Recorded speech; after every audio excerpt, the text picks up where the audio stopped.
غزنی د چرګانو د غوښې د تولید په برخه کې پر ځان بسیا شوی.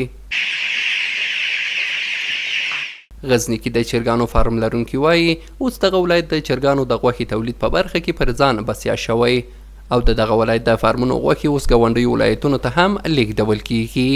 د دوی په وینا دغه ولایت کې شاوخوا 500 کوچني او لوی فارمونه شتون لري چې په همدې برخه کې سلګونو کسانو ته د کار زمینه هم برابر شوی. ولایت غزنی یک ولایت از تولید گوشت مرغ کاملا خودکفاست.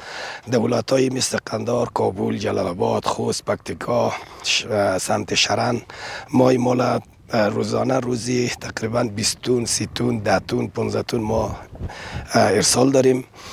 خارج اضافه از ولایت غزنی ما کاملا در خودکفایی کامل هستیم.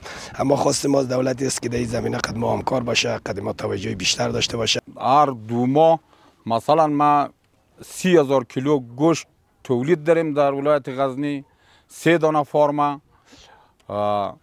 ما این از دولت خواهش از ما یه که مثلا امی مواد اولیه امی که مصرف مونی امی را کنترل کنه، امی را نرخ مقید کنه که توان نکنیم.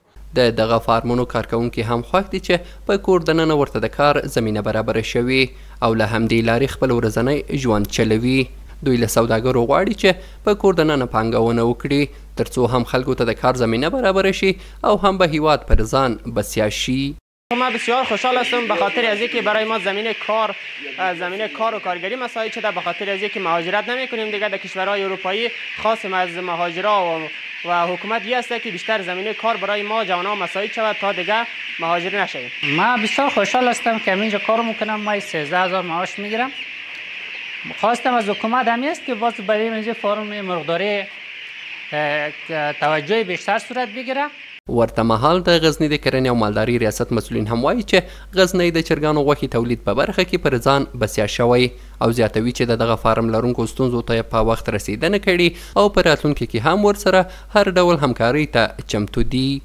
کرنې ریاست که زموږ فارمو په بخش کې کوم مشکلات موجود دي کولی شو موږ دوی سره د ځمکې او د ساحې د مشکلاتو په رابطه باندې او همدارنګه د واکسینونو او د تخنیکي او مسلکي مشورو په ورکولو سره دوی سره همکاري کوو.